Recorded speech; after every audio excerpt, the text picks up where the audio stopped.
आगाज टाइम्स देख रहे हैं आप। मैं हूं आपके साथ पलक शर्मा। वक्त हो गया मॉर्निंग आगाज का, तो आइए रुक करते हैं इन प्रमुख खबरों की ओर, जहां पहली खबर लखनऊ से है। लखनऊ में अंतर्राष्ट्रीय कुर्मी सेना के राष्ट्रीय अध्यक्ष जिग्नेश भाई काल और साथी लवरिया उत्तर प्रदेश दौर पर। अंतर्राष्ट्रीय कुर्मी सेना के राष्ट्रीय अध्यक्ष जिग्नेश भाई और साथी कालवड़िया अपने उच्च स्तरीय प्रतिनिधि मंडल के साथ वर्तमान में उत्तर प्रदेश के महत्वपूर्ण प्रवास के हैं और साथ ही आज प्रेस कॉन्फ्रेंस में वहां पर कालवाड़िया ने समाज के उत्थान और देशव्यापी एकता के लिए आगामी रणनीतियों की घोषणा की है। और साथ ही आपको बता दें, कालवाड़िया ने कहा कि पूरे भारतवर्ष में अलग अलग उपनामी जैसे कुर्मी, पाटीदार, कुंबी, मराठा, कम्मा, रेड्डी आदि से पहचाने जाने वाले लगभग 35 करोड़ से अधिक समाज बंधुओं को एक वैचारिक मंच पर लाना उनकी सामूहिक शक्ति को राष्ट्र निर्माण में जोड़ना ही है उनका मकसद है। और साथ ही कालवाड़िया ने रोटी बेटी के संबंध पर जोर दिया। कहा कि सभी राज्यों में कुर्मी लड़के और लड़कियों के परस्पर वैवाहिक संबंध को प्रोत्साहन देकर सामाजिक सुदृढ़ीकरण किया जाएगा।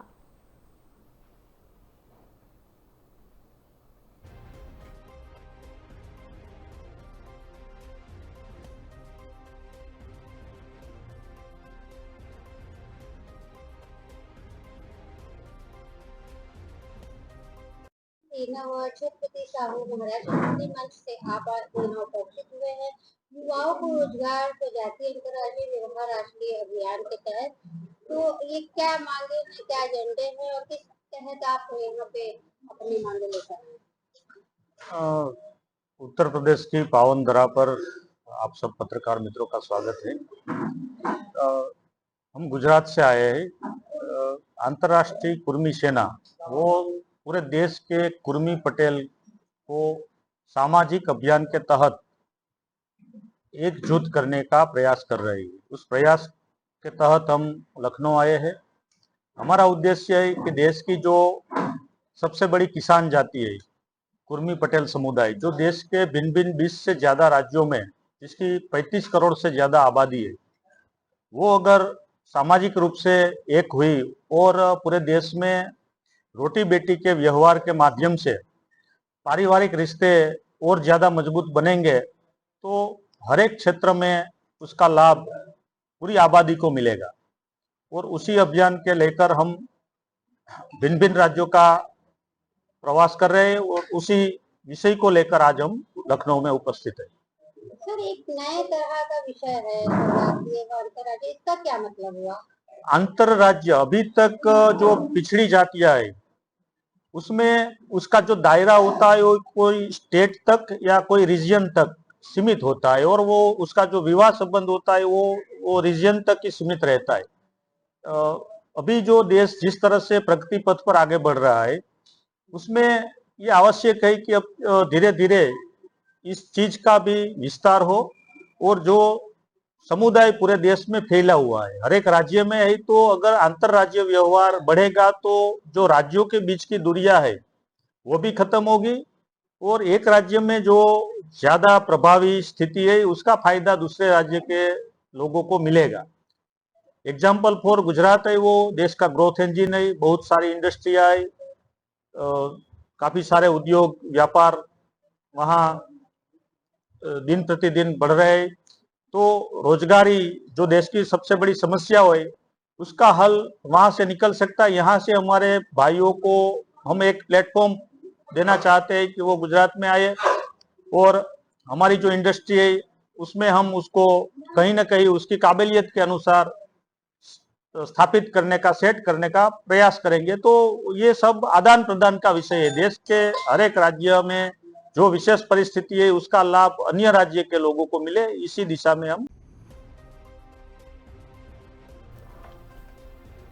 खबर संभल से है, जहां पुलिस उप महानिरीक्षक मुरादाबाद परिक्षेत्र मुनिराज ने मंगलवार को पुलिस अधीक्षक कृष्ण कुमार के साथ थाना हजरत नगर गढ़ी का वार्षिक निरीक्षण किया है। निरीक्षण के दौरान थाना परिसर, हवालात, महिला help desk, cyber help desk व अभिलेखों की गहन जांच की गई।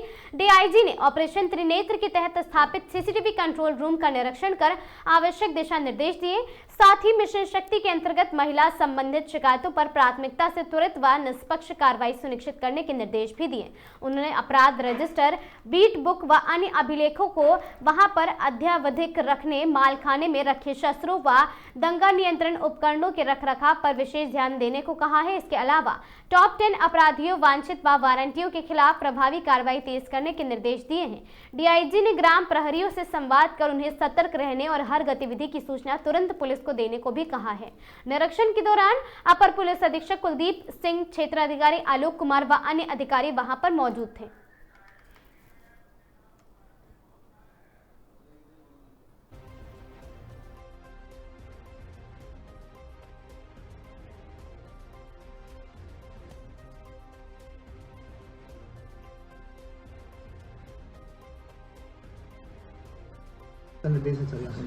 पिछले 2 दिन से जनपद संबल का मेरा स्तर पर वार्षिक निरीक्षण का दौरा था और कल सुबह पुलिस लाइन का परेड का निरीक्षण कराया था और उसके बाद पुलिस लाइन का सभी शाखा का, विभिन्न शाखा का मैंने जांच का वहाँ पे इंस्पेक्शन कराया और जीपी स्टोर, पुलिस लाइन का मेस, बैरक और एमटी सेक्शन सबका वहाँ पे निरीक्षण कराया था।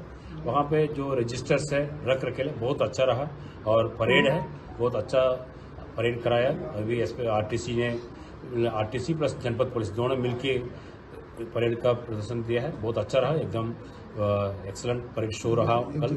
और उसके बाद हमने सभी एसएचओस का मीटिंग कराया, एसएचओ से पिछले 1 साल का जो क्राइम का डाटा का रिव्यू कराया और साथ साथ आने वाला फेस्टिवल्स है, त्यौहार है, उसका आदेश निर्देश दिया है।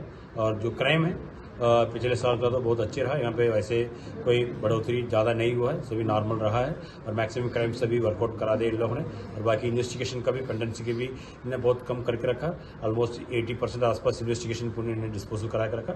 बाकी इन्वेस्टिगेशन ने जल्दी से जल्दी डिस्पोज करने के लिए निर्देश दिया हूँ। और उसके बाद आफ्टरनून सेशन में हमारा एसपी ऑफिस का निरीक्षण करा था। एसपी ऑफिस में बड़े बाबू शाखा, अकोल शाखा और विशेष जांच शाखा और डीसीआरबी और सभी विभिन्न शाखा का सभी जांच कराया, वहाँ पे इंस्पेक्शन कराया। इंस्पेक्शन में सभी रजिस्टर्स का रख रखेल कर देखा, सब अच्छा रहा, साफ सफाई रही और पूरी ओवरऑल जो पुलिस स्टेशन की साफ सफाई और पुलिस ऑफिस का साफ सफाई बहुत अच्छा रहा। और रजिस्टर्स का डॉक्यूमेंट्स है उस पर भी बहुत अच्छा इन लोगों ने मेंटेन करके रखा। वर्तमान में ये ऑफिस चल रहा है और इसके अलावा इनका जन सुनवाई का रजिस्टर्स वगैरह जन सुनवाई बहुत अच्छी करवा रहे इन लोग का पूरी जनपद स्तर पर और एसपी ऑफिस स्तर पर भी बहुत अच्छा उनका जन सुनवाई का फीडबैक सिस्टम, ट्रैकिंग सिस्टम और बहुत अच्छा रहा। इसकी वजह से जन सुनवाई भी इनका बहुत क्वालिटी इंप्रूव हुआ है। और साथ साथ जो बड़े बाबू सेक्शन है वहाँ पे जो हमारा पुलिस कांस्टेबल, सब इंस्पेक्टर सबका रजिस्टर, उनका पूरी कैरेक्टर रोल, सर्विस रिकॉर्ड सब वहाँ पे मेंटेनेंस रखते हैं। वो पूरी उसके मैंने क्रॉस चेक किया, मैक्सिमम सब अच्छी मिली है और 99% रिकॉर्ड्स का अपडेशन भी मिला है। थोड़ा बहुत कमियाँ रहा रजिस्टर्स में, उसका पूरी करने के लिए निर्देश दिया है मैंने। और बाकी जो डीसीआरबी है, डीसीआरबी और इनके लीडर शाखा में जो क्राइम और क्रिमिनल्स का रिकॉर्ड्स है उन्हें परफेक्टली 100% मेंटेन रखा है। और वर्तमान में आप लोग सबको पता है एक्स ऐप आया है, उसमें सब क्रिमिनल्स का, क्राइम का रिकॉर्ड्स का पूरी ऑनलाइन फीडिंग हो रही है, सबका सत्यापन हो रहा है, अभी शुरुआत हुआ है। इसके माध्यम से सभी डाटा मोबाइल में आ रहा है, डिजिटलाइज हो रहा है। जनपद में कितना भी क्रिमिनल्स है सबका डाटा, फोटोज, उसका वॉइस सैम्पलिंग, जो पुराना अपराधी और वर्तमान में जेल जा रहा है उसको पूरी एक्स ऐप में सब फीडिंग हो रही है। और मैं आज के थाना कोतवाली संबल का इंस्पेक्शन किया, थाना में पूरी थाना परिसर का भ्रमण किया। थाना परिसर में साफ सफाई बहुत अच्छी रही है और बाकी वहाँ पे उनका मालकाना का जो व्हीकल से गाड़ी है उस पर लावारिस का 207 की सीज की गाड़ी कुछ ज़्यादा मिली है, उसका सबका डिस्पोजल करने के लिए इनका टाइम दिया है। कोर्ट से परमिशन लेकर सबका इसका डिस्पोज करने के लिए माल कितना भी थाना परिसर में गाड़ी है उसको सबका डिस्पोज करने के निर्देश दिया हूँ। और साथ साथ जो उनके रजिस्टर्स है और सब वेरीफाई करें। रजिस्टर्स का भी रख रखेल बहुत अच्छी रही, इनका थाना का भी है। थाना में जो रजिस्टर्स का डॉक्यूमेंटेशन मेंटेनेंस है क्राइम और क्रिमिनल्स का बहुत अच्छा रहा है। और साथ साथ बीट कांस्टेबल से भी मैंने वार्ता किया हूँ।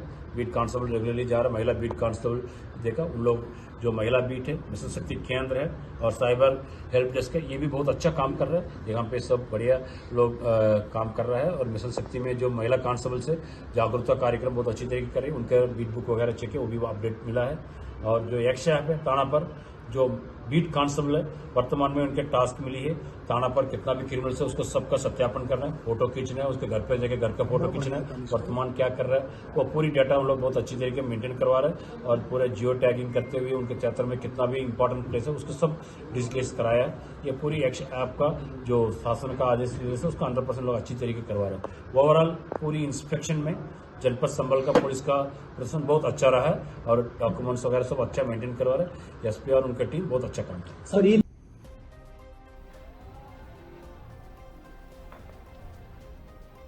खबर सोनभद्र से है, जहां रेणुकूट में वन विभाग ने अंतर्राष्ट्रीय लकड़ी तस्करी के खिलाफ की बड़ी कार्रवाई। आपको बता दें, उड़ाका दल ने वहां पर प्रतिबंधित साखू साल लकड़ी से भरे एक ट्रक को पकड़ा है। ट्रक संख्या UP 70NT9564 छत्तीसगढ़ से बिहार की ओर जा रहा था। मुखबिर की सूचना पर पिपरी रेंजर राघवेंद्र कुमार के नेतृत्व में टीम ने निगरानी की है। साथ ही आपको बता दें कि अपने आप को घिरा देख वहां पर मधुरवा मोड़ के पास चालक ने ट्रक लेकर भागने की कोशिश की। वन विभाग की टीम ने पीछा कर रॉबर्ट्सगंज मंडी के पास ट्रक को पकड़ा है। जांच के दौरान चालक पंचम सिंह वैध दस्तावेज नहीं दिखा सका।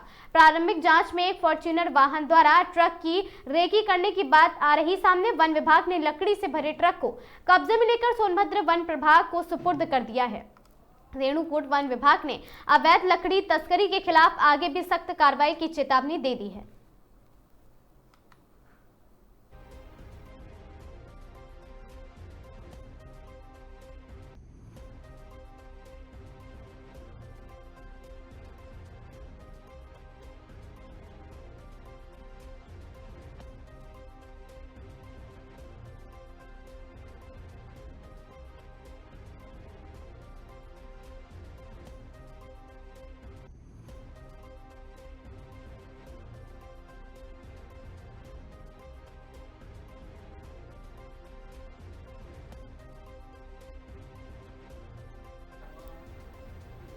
खबर चंदौली से है, जहां वन विभाग का बुलडोजर एक बार फिर गरजा है। आधा दर्जन बुलडोजर की फौज पहुंची है वनांचल। 20 हेक्टेयर जमीन को बुलडोजर से कराया गया मुक्त। 250 अवैध कच्चे निर्माण को कराया गया जमींदोज। कार्रवाई के दौरान वन विभाग, पुलिस व तहसील प्रशासन रहा मुस्तैद। महिला अतिक्रमणकारियों ने जमकर काटा हंगामा। मौके पर मौजूद महिला पुलिस ने हालात को काबू में किया। पूर्व में अवैध अतिक्रमण पर 100 लोगों के ऊपर दर्ज हो चुका है मुकदमा। अतिक्रमण मुक्त जमीन पर वन विभाग कराएगा वृक्षारोपण। तहसीलदार, सीओ व रेंजर के नेतृत्व में की गई कार्रवाई। नौगढ़ तहसील क्षेत्र के मजगाई रेंज के वन एरिया में की गई पूरी कार्रवाई।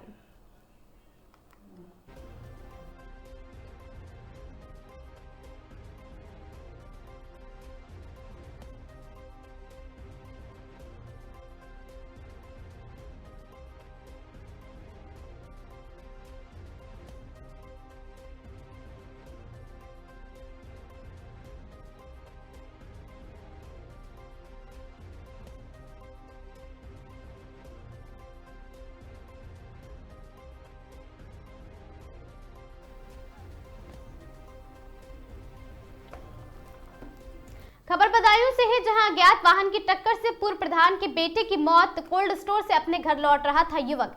थाना उसावा के गांव नगरीय चिकिन निवासी आशीष कुमार 34 वर्षीय पत्तू लाल पूर्व प्रधान के बेटे आशीष को अलापुर रामलीला मैदान के पास किसी अज्ञात वाहन ने टक्कर मार दी, जिसमें बाइक सवार की मौत हो गई। थाना पुलिस ने शव को पोस्टमार्टम कराया है। बताया जा रहा कि बाइक सवार युवक कल रात्रि करीब 10:30 बजे कोल्ड स्टोर म्याऊ के अलापुर आया वहां की बताई जा रही है। अपने घर जा रहा था, तभी अलापुर रामलीला ग्राउंड के पास किसी अज्ञात वाहन ने टक्कर मार दी, जिसमें युवक की मौके पर ही मौत हो गई।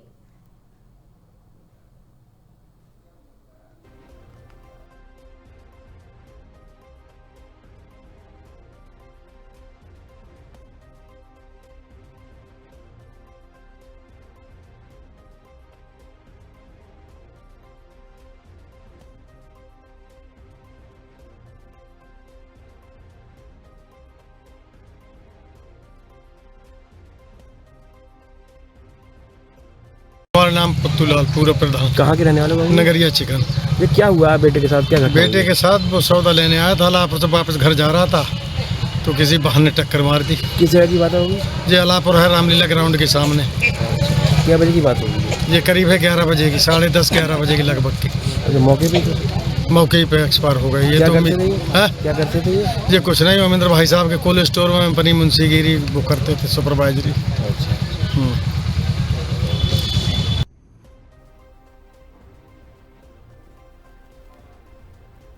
खबर उन्नाव से है, जहां उत्तर प्रदेश सरकार के नवनिर्माण के 9 वर्ष पूर्ण होने के अवसर पर सरकार की कल्याणकारी योजनाओं, नीतियों और साथ ही कार्यक्रम को जन जन तक पहुंचाने के लिए एक विशेष प्रदर्शनी का आयोजन किया गया है। कार्यक्रम उन्नाव सदर स्थित निराला प्रेक्षागृह में सूचना एवं जनसंपर्क विभाग द्वारा आयोजित किया गया। कार्यक्रम का शुभारंभ जिलाधिकारी गौरांग राठी और सदर विधायक पंकज गुप्ता द्वारा दीप प्रज्वलित कर किया गया। इस दौरान विकास अधिकारी कृति राज और भाजपा जिला अध्यक्ष अनुराग अवस्थी भी मौजूद रहे हैं। प्रदर्शनी में सरकार की 9 वर्ष की उपलब्धियां, सरकार और विकास कार्य और साथ ही विभिन्न जन कल्याणकारी योजनाओं को आकर्षक ढंग से प्रस्तुत किया गया। इसमें आम जनता को योजनाओं की जानकारी देने के साथ साथ उसके लाभ के बारे में भी जागरूक किया गया। इस अवसर पर अधिकारियों ने कहा कि ऐसी प्रदर्शनी का उद्देश्य सरकार की योजनाओं को अंतिम व्यक्ति तक पहुंचाना और लोगों को अधिक से अधिक लाभ दिलाना है।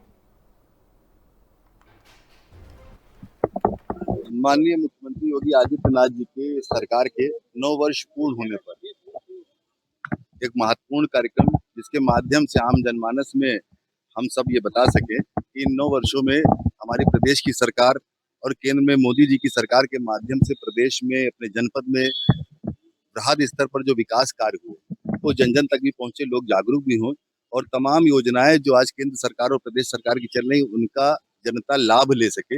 इस दृष्टि से यह महत्वपूर्ण कार्यक्रम की शुरुआत आज यहाँ पर हुई है। बहुत जल्दी ये 9 दिन चलने वाला कार्यक्रम है और प्रत्येक दिवस कुछ न कुछ नई गतिविधियां भी होंगी, जिनके माध्यम से आम जनमानस जागरूक होगा और प्रदेश सरकार की, केंद्र सरकार की, विशेषकर उत्तर प्रदेश सरकार के 9 वर्ष के विकास कार्यों के बारे में उनको जानकारी प्राप्त होगी।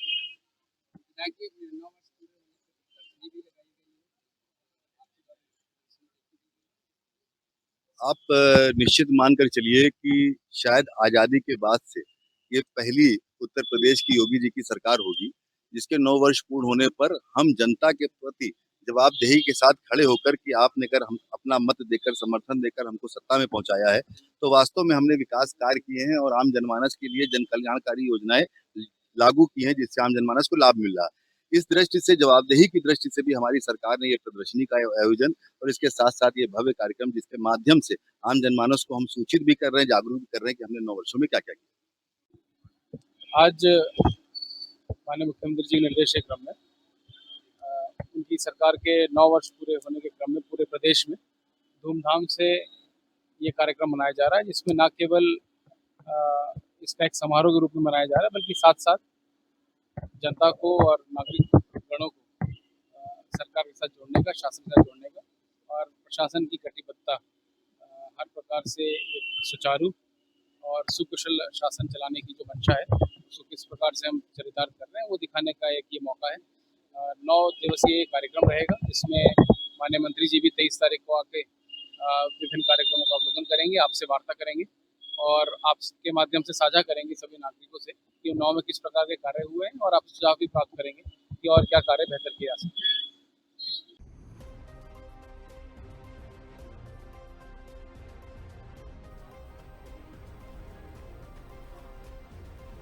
सोनभद्र में डिप्टी सीएम व स्वास्थ्य मंत्री ब्रजेश पाठक के खिलाफ आपत्तिजनक टिप्पणी का मामला सामने आया है।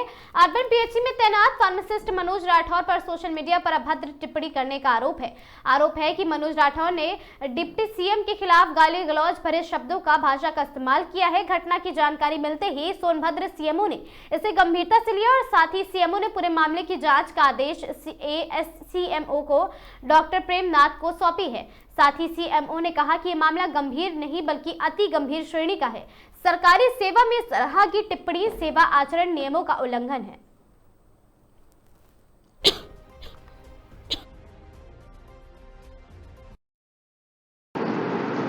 डिप्टी सीएम का सोशल मीडिया पर अभद्र टिप्पणी करने का मामला सामने आया है। बताया जा रहा है कि स्वास्थ्य विभाग में संविदा पद पर कर्मचारी नहीं किया है, जब तक सोनभद्र का ये मेरे संज्ञान में भी आया है। आज सवेरे जब मैंने देखा तो मोबाइल पे मेरी न्यूज़ थी, इसके लिए मैंने डॉक्टर प्रेमनाथ, हमारे जो एसीएमओ हैं, इनको मैंने नामित करते हुए निर्देशित किया है कि इस प्रकरण की आप जांच करके अपने स्तर से कार्रवाई सुनिश्चित करें। आगे जैसी वो रिपोर्ट देंगे उस पर मैं कार्रवाई करूँगा। कितना गंभीर मसला मानते हैं इसको? अगर उन्होंने टिप्पणी की है और इसका साक्ष्य है तो ये गंभीर नहीं, ये अति गंभीर श्रेणी में आता है और कार्रवाई भी उसी श्रेणी की।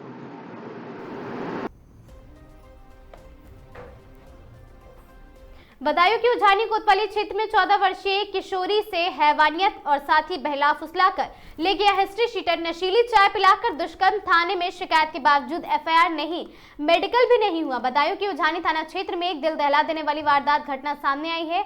आरोप है कि गांव के ही हिस्ट्री शीटर युवक शिवराज पुत्र रामदास ने 14 वर्षीय किशोरी को बहला फुसलाकर अपने साथ ले जाकर चाय में नशीला पदार्थ मिलाकर पिलाया और फिर नशे की हालत में उसके साथ कई बार जबरदस्ती दुष्कर्म किया है। विरोध करने पर किशोरी के साथ बेरहमी से मारपीट भी की गई है। परिजनों के अनुसार 16 मार्च 2026 रविवार की सुबह लगभग 10 बजे पीड़िता घर पर अकेली थी। परिवार के अन्य सदस्य खेतों में काम करने गए थे और पीड़िता पास मिट्टी लेने गई थी। इसी दौरान गांव का ही शिवराज उसे बहला फुसला कर अपने साथ ले गया। आरोपियों से एक मकान में ले गया जहां चाय में नशीली पदार्थ मिलाकर पिला दिया गया और किशोरी को नशा होते ही आरोपियों ने उसके साथ जबरदस्ती की है। बदहवास हालत में सड़क पर छोड़ा है। बस वाले ने पहुंचाया थाने। परिजनों ने बताया कि अगले दिन 17 मार्च आरोपी ने किशोरी को बदहवास हालत में सड़क किनारे छोड़ दिया। वाहन से गुजरे एक बस चालक ने हालत देखा, उसे उझानी थाने पहुंचाया है। इधर परिवार वाले रात भर तलाश करते हुए गुमशुदगी की रिपोर्ट लिखवाने जब थाने पहुंचे तो पता चला कि पीड़िता पहले से ही थाने में मौजूद है। पीड़िता ने परिजनों को आपबीती सुनाई है और साथ ही परिवार का आरोप है कि थाना पुलिस ने ना तो प्राथमिकी यानी एफआईआर दर्ज की है और ना ही पीड़िता का मेडिकल परीक्षण कराया है। किशोरी अभी भी बदहवास व सहमी हुई स्थिति में है। छेड़खानी की हमारे साथ और ले जाकर फिर चाय पिलाई। चाय पिलाने के बाद हमें चक्कर आने लगे। फिर उन्होंने उल्टा सीधा काम भी किया। उसके बाद पुलिस थाने छोड़ के आई। धमकी दी, ठीक किसी को बोला तो जान से मार दी। उन्होंने तो कुछ भी नहीं किया, बस उन्होंने किया तो किया वरना जान से जाएंगे अपनी बस। खबर महोबा से है। महोबा में किसानों की समस्याओं को लेकर भारतीय हालधर किसान यूनियन ने हुंकार भरी है। जिलाध्यक्ष जनक सिंह परिहार के नेतृत्व में दर्जनों किसानों ने कलेक्ट्रेट पहुंचकर जिलाधिकारी को 10 सूत्रीय मांगों का ज्ञापन सौंपा है। किसानों ने कबरई बांध डूब क्षेत्र, चकबंदी में धांधली और भ्रष्टाचार जैसे गंभीर मुद्दे उठाए हैं। चेतावनी दी गई है यदि 3 दिनों के भीतर मांगों पर संतोषजनक कार्रवाई नहीं हुई तो 23 मार्च से जिलाधिकारी कार्यालय के सामने ही किसान अनिश्चितकालीन भूख हड़ताल शुरू कर देंगे। और साथ ही उत्तर प्रदेश के महोबा जनपद में किसानों का गुस्सा 7वें आसमान पर है। भारतीय हलधर किसान यूनियन के बैनर तले जिलाध्यक्ष जनक सिंह परिहार के नेतृत्व में किसानों ने कलेक्ट्रेट का घेराव किया है। किसानों का आरोप है कि प्रदेश सरकार केवल कागजों पर किसान हितैषी है जबकि जमीन पर अधिकारी और कर्मचारी अन्नदाताओं का शोषण कर रहे हैं। जिलाधिकारी को सौंपे गए 10 सूत्रीय ज्ञापन में सबसे प्रमुख मांग गंज गांव को पूर्ण रूप से कबरई बांध तक डूबे क्षेत्र में घोषित करने और प्रभावित ग्रामीणों को उचित मुआवजा दिलाने की है। इसके अलावा पिपरा माफ गांव में चकबंदी के दौरान हुई अनियमितता को दोबारा जांच और दोषी कर्मचारियों के खिलाफ सख्त कार्रवाई की मांग भी उठाई गई है।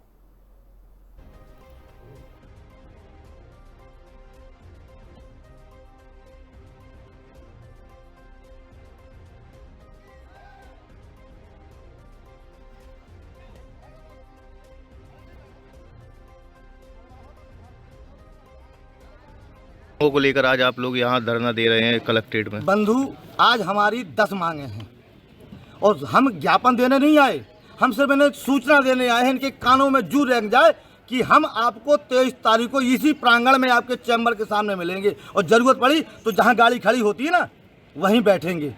हम देखते हैं कौन माइकल हमारे किसानों को आहत करता है। वो लाठी चटकेगी कि इतिहास गवाह है। मुकदमा को डर नहीं है, मुकदमा को डर तो मर्द को दर्द नहीं होता, मर्द को दर्द नहीं होता, मर्द को डर नहीं है। ठीक है, तो ये हमारी मुख्य मांग है, ये है कि गंज गांव और पिपरा माप, गंज गांव कबरई बांध से प्रभावित है, प्रताड़ित है, उसको विस्थापित किया जाए, उसको मुआवजा दिया जाए। और पिपरा माप की चकबंदी में बैठे भ्रष्ट, जो भी भ्रष्ट है, जरूरत पड़ी तो मैं नाम खोल के बता दूंगा, लेकिन जो स्टाफ वहाँ है इस समय उसको तत्काल में चकबंदी से हटाया जाए।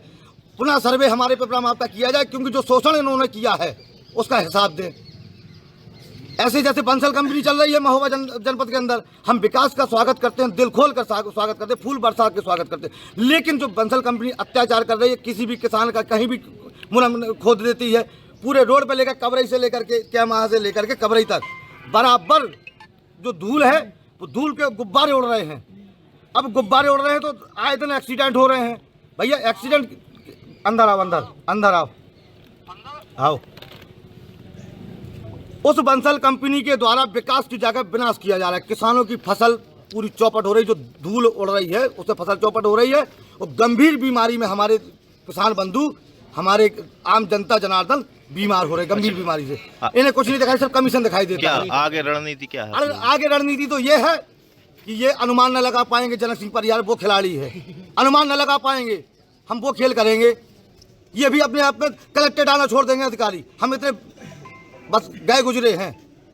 विद्यार्थी परिषद में हमें तरीका पता है, मैं विद्यार्थी परिषद का कार्यकर्ता रहा हूँ, प्रांत पदाधिकारी रहा हूँ, और यहाँ पर स्टेट लेवल के जो नेता हैं वो मेरे साथ के काम करने वाले हैं। हमें तरीका पता है किस अधिकारी को किस समय कहाँ रगड़ना है। हमसे ज़्यादा कोई ना जानता होगा। हम वो इस तरह का विरोध करेंगे कि उत्तर प्रदेश में कहीं ना हुआ होगा। बस इतना कहे। जिला आपदा केंद्र की सूचना पर त्रिवेणी घाट पर आज तमाम विभागों ने आपदा की दृष्टिगत मॉक ड्रिल का आयोजन किया है, जिसमें जल, पुलिस, एसडीआरएफ, एनडीआरएफ, वन विभाग, जिला प्रशासन और तहसील की टीम ने अपनी भूमिका निभाई है। इस पूरे मॉक ड्रिल की कमान एसडीएम योगेश मेहरा ने अपने हाथों में संभाली है। जानकारी के मुताबिक जिला आपदा केंद्र से लोकल प्रशासन की सूचना दे दी गई है। पहाड़ों में भारी बारिश की वजह से गंगा का जलस्तर तेजी से बढ़ रहा है और त्रिवेणी घाट और आसपास के गंगा घाट जलस्तर बढ़ने की वजह से डूब सकते हैं, इसीलिए तत्काल घाटों को खाली कराया जाए। सूचना मिलते ही प्रशासन की टीम त्रिवेणी घाट पहुंची है और यहां भगदड़ की स्थिति में त्रिवेणी घाट को खाली कराया गया है। और इस दौरान 6 लोगों को मांग की धार में वहां तेज धार में बहने लगे हैं, जिन्हें जल व पुलिस, एसडीआरएफ और एनडीआरएफ की टीम ने रेस्क्यू कर सकुशल बाहर निकाला है।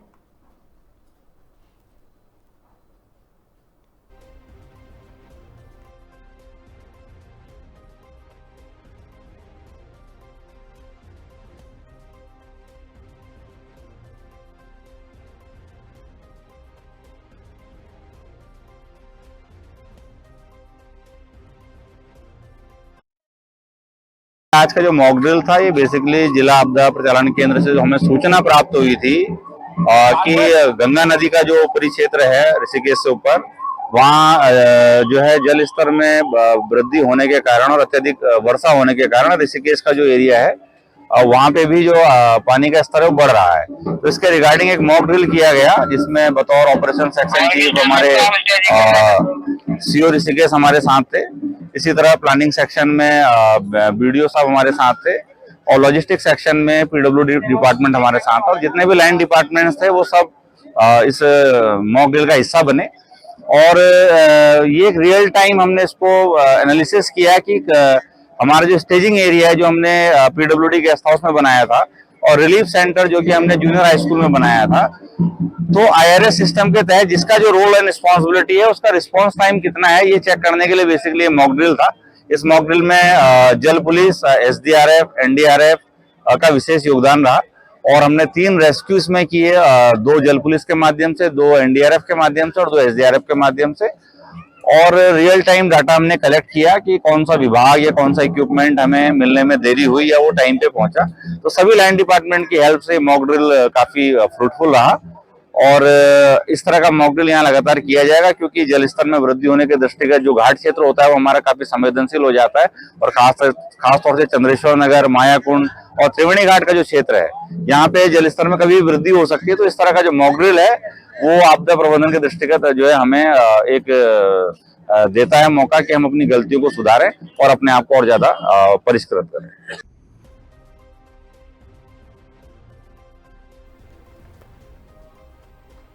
रुड़की के झबरेड़ा थाने का विधिवत रूप वार्षिक निरीक्षण और आदर्श भोजनालय का उद्घाटन करने के लिए झबरेड़ा पहुंचे एसएसपी नवनीत सिंह। बता दें कि पुलिस के आला अधिकारियों के द्वारा जिले भर के थाना कोतवाली का तिमाही, छमाही और वार्षिक निरीक्षण किया जाता है। इसी क्रम में आज एसएसपी के द्वारा झबरेड़ा थाने का वार्षिक निरीक्षण, थाने की सफाई व्यवस्था, मालखानों का रखरखाव, पुलिसकर्मी के रहने की व्यवस्था, खाने की व्यवस्था, पुलिसकर्मियों के आम लोगों के प्रति व्यवहार और साथ पुलिसकर्मियों की समस्याओं को भी सुना गया। और साथ ही नवनीत सिंह द्वारा पुलिस को अलर्ट रहने के निर्देश भी दिए गए। वहीं एसएसपी नवनीत सिंह द्वारा बताया गया कि आज झबरेड़ा थाने का वार्षिक निरीक्षण किया गया है, जिसमें पेपर रखरखाव और शिकायतों का निस्तारण के लिए पुलिस की ओर से किस तरह से थाने में कार्य किया जा रहा है। वहीं उन्होंने कहा कि आगामी 4 धाम यात्रा और साथ ही सावन मेला को लेकर भी पुलिस की ओर से लगातार कार्य किए जा रहे हैं। किसी भी तरह के चैलेंज के लिए हरिद्वार पुलिस तत्पर है।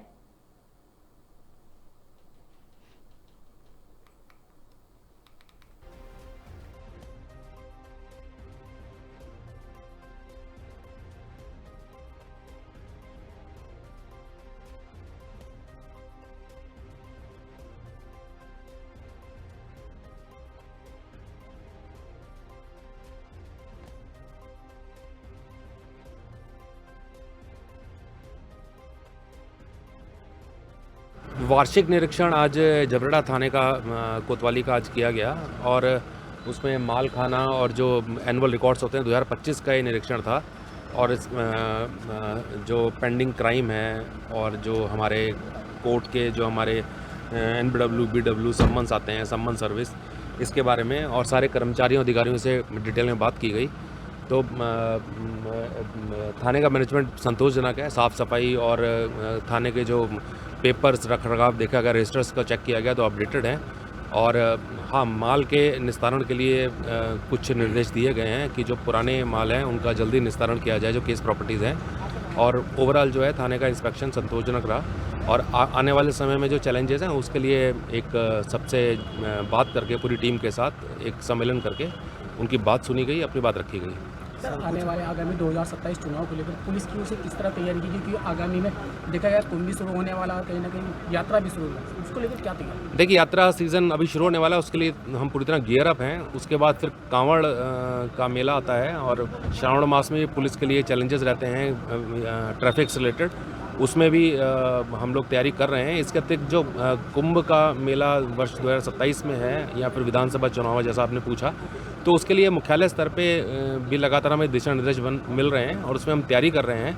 और इसमें इसके अतिरिक्त जितने भी चैलेंजेस हैं, हरिद्वार में कई प्रकार के स्नान, नहान और मेले लगते हैं, उसमें पूरे भारतवर्ष से, नॉर्थ इंडिया से स्पेशली काफ़ी ज़्यादा श्रद्धालु आते हैं। तो उसमें भीड़ नियंत्रण, ट्रैफिक नियंत्रण, ये एक चैलेंजेस रहते हैं। और इलेक्शन ईयर में थोड़ी सेंसिटिविटी होती है, तो उसके लिए डिटेल दिशा निर्देश जो ऑफिसर्स को दिए गए हैं और हरिद्वार पुलिस उसके लिए पूरी तरह गियर अप है। सर, विशेष व्यवस्था रहेगी जैसे कि चुनाव? देखिए, इसमें अभी जब चुनाव के पास में होंगे तब हम आपको डिटेल में बताएंगे। विशेष प्रबंधन होता है क्योंकि इंटरस्टेट बॉर्डर है और इसकी जो चौकियाँ हैं वो उत्तर प्रदेश राज्य से सीमा लगती है झबरेड़ा थाने की, तो उसमें बॉर्डर सीलिंग की कार्रवाई होती है और विशेष प्रबंध होता है। वो जैसे ही इलेक्शंस पास में आएंगे फिर आपसे डिटेल में हम बताएंगे। यूथ कांग्रेस के निवर्तमान प्रदेश महासचिव आलोक मीणा के नेतृत्व में विशाल रोजा इफ्तार पार्टी का आयोजन किया गया।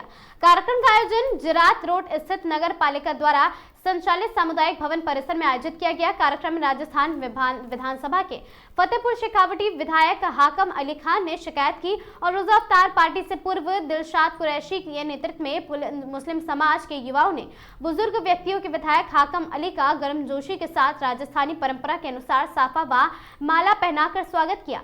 कांग्रेस के निवर्तमान महासचिव आलोक मीणा ने मुस्लिम समाज के लोगों को संबोधित करते हुए कहा कि इस माह मुबारक महीने का मुस्लिम समाज के लोग बड़ी बेसब्री से इंतजार करते हैं। पूरे एक माह अल्लाह की इबादत करते हैं और अपने गुनाहों की माफिया अल्लाह के सामने नमाजों में मांगते हैं।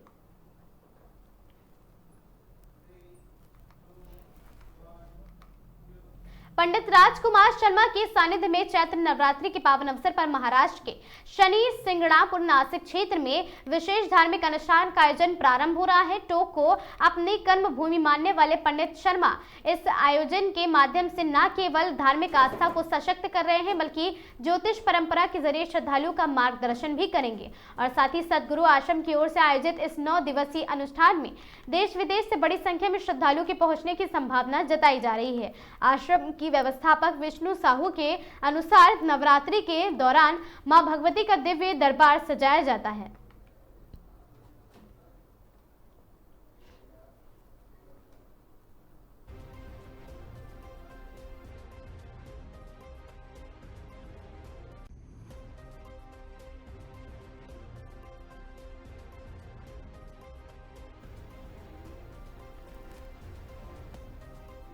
राजस्थान दिवस के उपलक्ष्य में आज निवाई पिपलू विधायक समसहाय वर्मा व पूर्व प्रधान राम अवतार लांगड़ी व भाजपा के शहर अध्यक्ष नितिन छाबड़ा सहित स्थानीय जनप्रतिनिधियों व पालिका के लिए निवर्तमान पार्षदों द्वारा निवाई उपखंड अधिकारी कार्यालय व तहसीलदार कार्यालय व न्यायालय परिसर में श्रमदान किया गया और साथ ही विधायक के साथ सभी जनप्रतिनिधियों व अधिकारियों ने परिसर में सफाई की। वहीं केंद्र सरकार व माननीय प्रधानमंत्री नरेंद्र मोदी के द्वारा योजनाओं के तहत नगर पालिका क्षेत्र से 15 किलोमीटर की दूरी गांव बर्थल में नगर पालिका की 20 बीघा भूमि और साथ ही डंपिंग यार्ड भूमि पर अवैध कब्जे को लेकर विधायक राम सहाय वर्मा ने निरीक्षण के दौरान सरकारी भूमि पर हो रहे अवैध कब्जों को हटाने के लिए तहसीलदार नरेश गुर्जर, एसडीएम प्रीति मीणा, अधिशासी अधिकारी मनोहर लाल जाट को मौके पर ही निर्देश दिए हैं।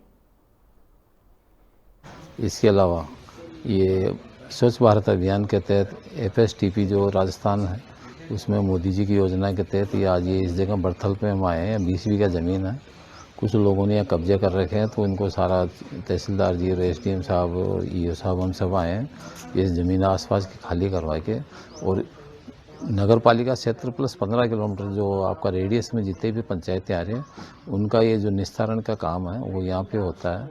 जो सलेज है उसका निकाल के उसका खादात बनाते हैं, तो उसके लिए आज इसी के तहत हम यहाँ आए हुए हैं। और यहीं पे जो अवैध खनन हो रहा है नगर पालिका के EO के साथ में हमारे जो फॉरेस्ट के धारीलाल जी हैं वो भी यहाँ हैं, नरेश जी तहसीलदार हैं, SDM साहब हैं, हमारे प्रीति मीणा जी, तो ये आज इसी दिशा में ये काम के लिए हम यहाँ आए हुए हैं और इसका निरीक्षण कर रहे हैं। चैनल के माध्यम से मैं आपको बताना चाहता हूँ जनता को, कई लोगों को तो इन चीज़ों का पता ही नहीं है। राजस्थान गवर्नमेंट ही नहीं, सेंट्रल गवर्नमेंट भी बहुत अच्छे काम कर रही है। और FSTP जो है जनरली क्या हर आदमी को केवल अपने आसपास की साफ़ सफाई दिखती है, रोडों दिखती है, अपने खुद के काम दिखते हैं। इसके अलावा इन चीज़ों पे जो है ना केंद्र सरकार का जो फोकस है कि ये स्वच्छ भारत अभियान में ये इस तरह पूरे नगर पालिका क्षेत्र में ये बनाएं और आज इसका आया है, तो इसके आपके चैनल के माध्यम से लोगों को मालूम भी पड़ेगा कि निवाई में भी 20 बीघा ज़मीन पे ये बनाया हुआ है SFTP सेंटर, तो इसकी भी हम करवा रहे हैं और इसका बढ़िया काम है कि आगे भी सफाई अभियान को लेकर के जनता जागरूक हो, लोगों को मालूम भी पड़े। इसको नगर पालिका क्षेत्र को टोंक जिले की जो 4 नगर पालिकाएँ 5 नगर पालिकाएँ हैं उनको रूरल में डाल दिया था। कल मेरी कलेक्टर साहब से और वहाँ पे बात हुई थी, उन्होंने रात को आदेश निकाल दिया कि उसको 25 दिन, शहरी क्षेत्र को 25 दिन किया है, भाई ग्रामीण का 45 दिन। तो ये स्टेट गवर्नमेंट ने नॉलेज में डाल दिया तो उन्होंने कर दिया। खबर कोटा से, जहां कैथून के पास हाईवे पर सड़क हादसे में 3 की मौत तेज रफ्तार का अनियंत्रित होकर ड्रेन में गिरी है और साथ ही पुणे के बताए जा रहे सभी मृतक कैथून SHO मनोज सिंह सिकरवार जाब्ते के साथ मौके पर पहुंचे हैं। कराड़िया और बालापुरा के बीच में रेस्ट एरिया है उसमें रुक गई थी। एक फॉर्चूनर आगे आ गई जो अनबैलेंस होके उतर गई और नीचे फ्लाईओवर में गिर गई, जिसमें 3 सवार थे, सिद्धांत, कुणाल और मयूरेखा पांडे। ये तीनों एक्सपायर हो गए। इनकी डेड बॉडी अभी CSC कैथून में रखी हुई है। इनके परिजनों का इंतजार कर रहे हैं, उसके बाद अग्रिम कार्रवाई करेंगे।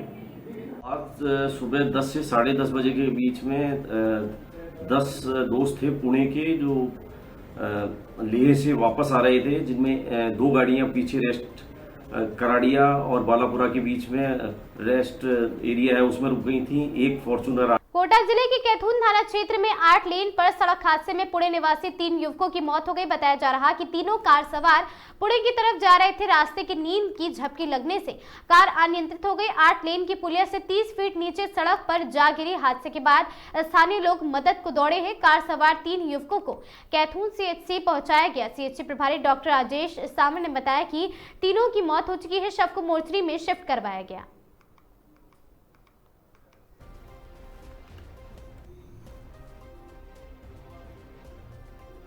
कोटा शहर में आने वाली गर्मी में पेयजल किल्लत न हो, स्कूल से लेकर और साथ ही शुक्रवार दोपहर सर्किट हाउस तक कोटा दक्षिण विधायक संदीप शर्मा ने जलदाय विभाग के अधिकारियों की बैठक ली है और उन्हें आवश्यक दिशा निर्देश दिए हैं। विधायक संदीप शर्मा ने पत्रकारों को बताया कि कोटा शहर चंबल नदी के किनारे बसा हुआ है। यहाँ पानी की किसी भी तरह की कमी नहीं है और यहाँ 24 घंटे पानी उपलब्ध है। इसके बावजूद भी कई बस्तियों में गर्मी में दिनों में पानी की किल्लत होती है, जिसको लेकर जलदाय विभाग के अधिकारियों की आज बैठक ली गई है और उन्हें पुरानी पाइपलाइन बदलने पर आवश्यक कार्रवाई और योजना बनाने के लिए कहा गया ताकि गर्मी के दिनों में पेयजल पर कोई घर उपलब्ध ऐसा ना हो जहां पर पेयजल उपलब्ध ना हो।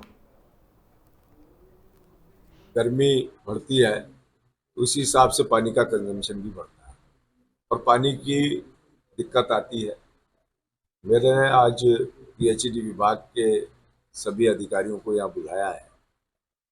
मेरा इनसे यही कहना है कि आने वाली गर्मियों में किसी भी प्रकार की पानी की किल्लत कोटा शहर में नहीं आए और चूँकि कोटा चंबल नदी के किनारे है, 570 MLD पानी जो लगभग 30 लाख लोगों को 24 घंटे पानी पिला सकता है, उसके बाद भी कोटा शहर में पानी की दिक्कत आए, ये दुखद है। इसमें सभी अधिकारी इस चीज़ को रणनीति के रूप में लेते हुए कि कहाँ कैसे किस चीज़ को ठीक किया जा सकता है, कहाँ पानी